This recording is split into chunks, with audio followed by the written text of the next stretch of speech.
और अब खबर श्रीलंका से आपको बताते हैं, जहां पर लगातार हिंसक प्रदर्शन जो है वो जारी है। प्रदर्शनकारी जो है वो जगह जगह तोड़फोड़ कर रहे हैं। आगजनी उनकी ओर से की जा रही इस वक्त की बड़ी खबर आपको बता रहे हैं। प्रदर्शनकारियों और सरकार के समर्थकों में भी इस दौरान झड़प हो गई, फायरिंग हुई और उसमें 3 लोगों की जान चली गई है। ये देखिए, ये इस तरह की तस्वीरें श्रीलंका में अब बेहद आम हो गई है। सबसे बड़े आर्थिक संकट से और राजनीतिक संकट से इस वक्त श्रीलंका जो है वो जूझ रहा है आज़ादी के बाद से।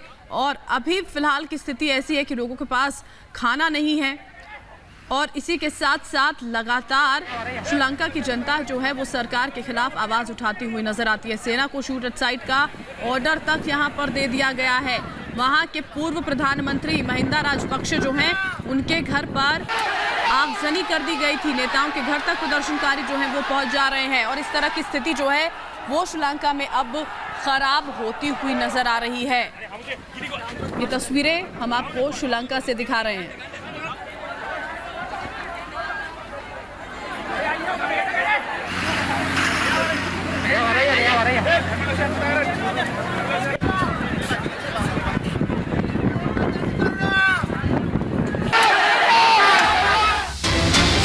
श्रीलंका में नेताओं पर हमले लगातार जारी हैं। लोगों ने फिर से देखिए नेता के काफिले पर हमला कर दिया।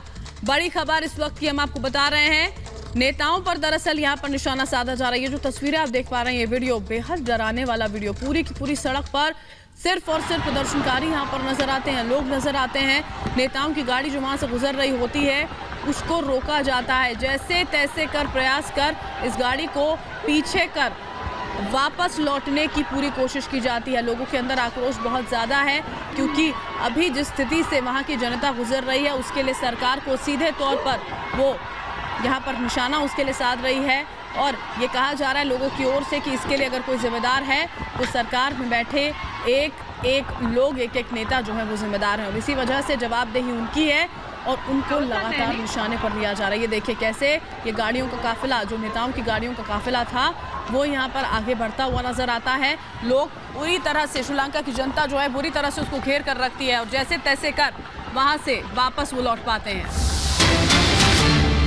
श्रीलंका में नेताओं और अधिकारियों पर गुस्साए लोगों का कहर टूटा है। भीड़ ने नेताओं की गाड़ियों को पानी में गिरा दिया। बड़ी खबर इस वक्त की हम आपको श्रीलंका से बता रहे हैं।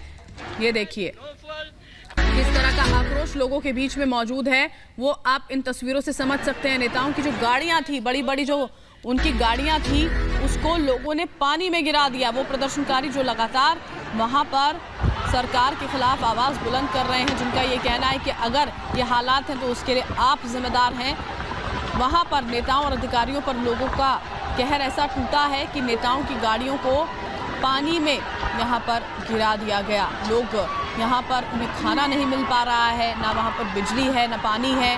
जो ज़रूरी सामान है वो तक वहाँ पर मौजूद नहीं है। साथ ही साथ में देखिए स्वास्थ्य सेवाएं पूरी तरह से जो हैं बेहाल हो चुकी हैं और उसके बाद लोगों का आक्रोश फूट रहा है।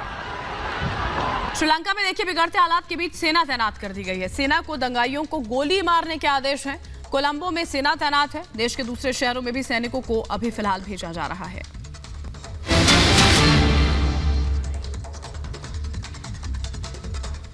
ये तस्वीरें यहाँ पर हम आपको दिखा रहे हैं। सेना की तैनाती देखिए कोलंबो में की गई है। कोलंबो में किस तरह से सेना की तैनाती की गई है वो इन तस्वीरों में आप समझ सकते हैं। भारी जो संख्या है उसमें सुरक्षा बलों की तैनाती यहाँ पर कर दी गई। शूट एट साइट का ऑर्डर दिया गया। प्रदर्शनकारी जो हैं वो लगातार सड़कों पर जमे हुए हैं। सिर्फ कोलंबो में ही नहीं, देखिए अलग अलग शहरों में अब यहाँ पर भेजा यहाँ पर सेना को जा रहा है। इससे जुड़ी एक रिपोर्ट दिखाते हैं।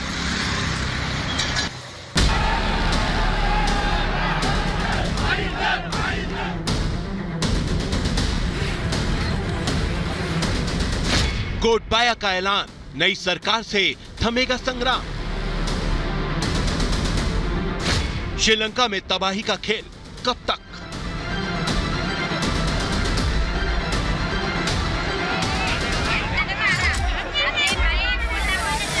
कमर तोड़ महंगाई और हिंसा की आग में झुलस रही श्रीलंका में शांति के लिए श्रीलंका के राष्ट्रपति गोटबाया राजपक्षे ने नई सरकार बनाने का ऐलान कर दिया है। श्रीलंका में नाजुक हालातों के बीच राष्ट्रपति गोटबाया राजपक्षे ने राष्ट्र को संबोधित करते हुए कहा कि हमारा देश राजनीतिक और आर्थिक संकट का सामना कर रहा है। मैंने पिछले कुछ दिनों से गठबंधन सरकार बनाने की कोशिश की है और मैं गठबंधन सरकार के सुझाव से सहमत हूं। यानी श्रीलंका में अब सभी दलों को साथ लेकर नई सरकार बनाने की कोशिश की जा रही है, लेकिन इस ऐलान के बाद भी श्रीलंका में हिंसा थमी नहीं है। ये तस्वीरें राजधानी कोलंबो की है। यहाँ सरकार समर्थक और विरोधियों में झड़प के दौरान 3 लोगों की मौत हो गई। आरोप है कि सरकार के समर्थकों ने प्रदर्शन कर रहे लोगों पर फायरिंग की। एक तरफ सरकार समर्थक प्रदर्शन कर रहे लोगों पर हमले कर रहे हैं, तो दूसरी तरफ नेताओं पर भी हमले जारी हैं। इस काफिले पर लोगों का गुस्सा कैसे टूटा, आप भी देखिए। माना जा रहा है कि इस काफिले में कोई बड़ा नेता था। ये काफिला किसी तरह सुरक्षित निकलने में कामयाब रहा, लेकिन हर बार ऐसा नहीं होता कि नेता सुरक्षित बच जाए। इन तस्वीरों को देखिए, गुस्साई भीड़ नेताओं की गाड़ियों को कैसे पानी में गिरा रही है। जरूरी चीजों के लिए तरसते लोगों में इतना आक्रोश है कि नेताओं को देखते ही वो उन पर हमला कर रहे हैं। फिर जो हो रहा है वो आप भी देख सकते हैं। श्रीलंका में बिगड़ते हालात को देखते हुए सेना तैनात कर दी गई है। राजधानी कोलंबो में भारी संख्या में सुरक्षा बल के जवान तैनात हैं। वहां आपातकाल लगा हुआ है। हंगामा, हिंसा या तोड़फोड़ करने पर अब सीधा गोली मारने के आदेश हैं। देश के अन्य हिस्सों में भी सैनिकों को भेजा जा रहा है। सेना अहम इलाकों में अपनी चौकियां बना रही है। माना जा रहा है कि राजनीतिक संकट को देखते हुए अब सेना बागडोर संभाल सकती है।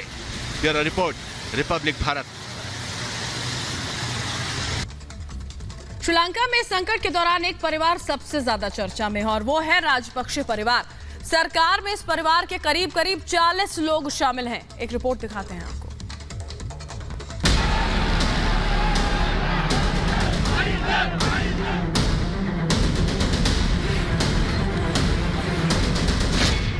राजपक्षे के परिवारवाद से बर्बाद श्रीलंका।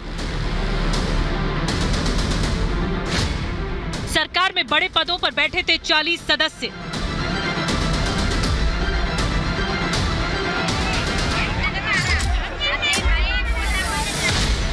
भाई भतीजावाद में लंका की लुटिया डुबोई।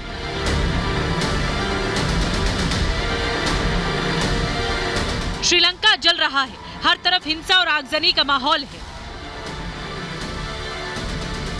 जनता सड़कों पर है। भीड़ पुलिस को दौड़ा दौड़ा कर पीट रही है। सांसदों के घर जलाए जा रहे हैं। सवाल यह है कि श्रीलंका को कंगाल बनाने के पीछे जिम्मेदार कौन है? जवाब श्रीलंका की सियासत में जारी परिवारवाद को माना जा रहा है। पूरे दक्षिण एशिया में अगर कोई देश पूरे आत्मविश्वास के साथ अगर राजनीतिक वंश को बढ़ावा दे रहा है तो वो है श्रीलंका। कैबिनेट को अगर छोड़ दें तो राजपक्षे के परिवार से सत्ता में अब तक 40 से ज्यादा सदस्य पद पर हैं। परिवारवाद और भाई भतीजावाद का फुल प्रूफ उदाहरण है महिंदा राजपक्षे। लेकिन देश की जनता के आक्रामक तेवरों के बाद जब देश घनघोर संकट में आया तो महिंदा राजपक्षे को कुर्सी का मोह छोड़ना पड़ा और सेना के नेवल बेस में महिंदा और उनके परिवार ने शरण ले ली। श्रीलंका में आपातकाल की स्थिति में अगर कोई सबसे बड़ी वजह जिम्मेदार है तो वो है राजनीतिक मोह और सुख जो राजपक्षे परिवार पिछली 4 पीढ़ियों से बटोरता आया है। राजपक्षे के कारण ही श्रीलंका की स्थिति कर्ज से लेकर अर्थव्यवस्था तक खराब ही नहीं बेहद खराब हो चुकी है। महिंदा राजपक्षे ने 2010 से 2015 तक श्रीलंका के राष्ट्रपति के रूप में सत्ता संभाली। आपातकाल से पहले कैबिनेट के अलावा सरकारी पदों पर परिवार के 40 सदस्य बैठे हुए थे। कईयों पर आर्थिक धोखाधड़ी के आरोप हैं। अभी राष्ट्रपति पद पर महिंदा राजपक्षे के छोटे भाई गोटाबाया राजपक्षे हैं, जिनसे संकट में देश संभल नहीं रहा। लंका में राजपक्षे परिवार का इतिहास आजादी के बाद से अस्तित्व में आया। श्रीलंका के हम्बनटोटा जिले से आता है शक्तिशाली परिवार। विपक्ष का आरोप राजपक्षे परिवार परिवारवाद में ही लगा हुआ है और परिवार की वजह से ही श्रीलंका की ये हालत हुई है। विपक्ष का आरोप है कि परिवारवाद में ही राजपक्षे परिवार आजादी के बाद से लगा रहा और श्रीलंका को गरीबी की तरफ धकेलता रहा। श्रीलंका के हम्बनटोटा जिले के गुरुवापट्टुआ गांव के एक ग्रामीण भूस्वामी परिवार से आता है राजपक्षे का शक्तिशाली परिवार। वहीं से ही राजनीतिक वंश का उदय हुआ। माना जा रहा है कि राजपक्षे परिवार ने चीन की चाल में फंसकर श्रीलंका को कंगाल बना दिया है। विपक्ष का आरोप है कि देश के बजट के 70% हिस्से को राजपक्षे परिवार अपने तरीके से इस्तेमाल करता था।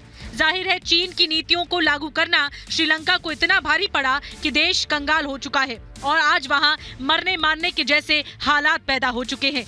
Bureau report, Republic Bharat.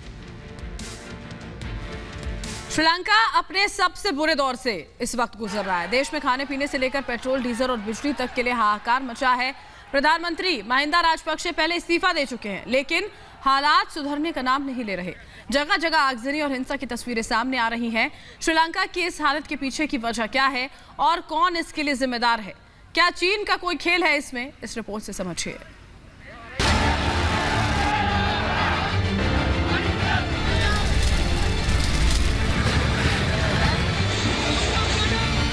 Sri Lanka के बिगड़े हालात, देखते ही गोली मारने का आदेश। लंका में बवाल, चीन पर उठा सवाल।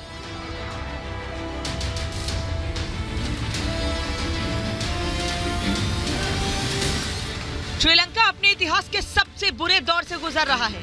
देश में आपातकाल लागू है। श्रीलंका के प्रधानमंत्री महिंदा राजपक्षे ने इस्तीफा देकर खुद ही परिवार के साथ शहर छोड़ दिया और खुफिया ठिकाने में चले गए। राजपक्षे के इस्तीफे के बाद भी लोगों का गुस्सा कम होने का नाम नहीं ले रहा है।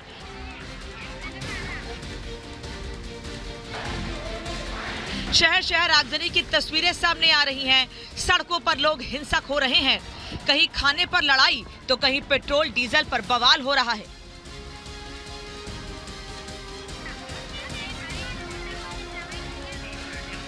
श्रीलंका के इस हिंसक हालात में अब तक 8 लोगों की मौत हो गई है और सैकड़ों लोग इस हिंसा में घायल हुए हैं। नेताओं से लेकर मंत्रियों तक कोई खुद को सुरक्षित महसूस नहीं कर पा रहा। लोगों का गुस्सा सड़क से लेकर मंत्रियों के घर तक जा पहुंचा है। हालात को देखते हुए रक्षा मंत्रालय ने देखते ही गोली मारने के आदेश दे दिए हैं। आखिरकार श्रीलंका का ये हाल कैसे हुआ? क्यों श्रीलंका अपने इतिहास के सबसे बुरे दौर में पहुंचा? अचानक कैसे श्रीलंका को आर्थिक संकट का सामना करना पड़ा? क्या इसके पीछे चीन का भी बड़ा हाथ है? ये सवाल लगातार उठ रहे हैं। सबसे पहले आपको बताते हैं कि कैसे श्रीलंका कर्ज में डूब चुका है। श्रीलंका पर करीब 51 अरब डॉलर यानी 3.88 लाख करोड़ रुपए का विदेशी कर्ज है। इस पूरे विदेशी कर्ज में चीन का करीब 10% हिस्सा है। चीन ने साल 2010 में 1.26 अरब डॉलर का कर्ज दिया था, जिसका इस्तेमाल हम्बनटोटा पोर्ट के लिए किया गया था। लेकिन समय के साथ पोर्ट को काफी नुकसान हुआ, जिसके बाद एक चीनी कंपनी को ये पोर्ट सौंप दिया गया।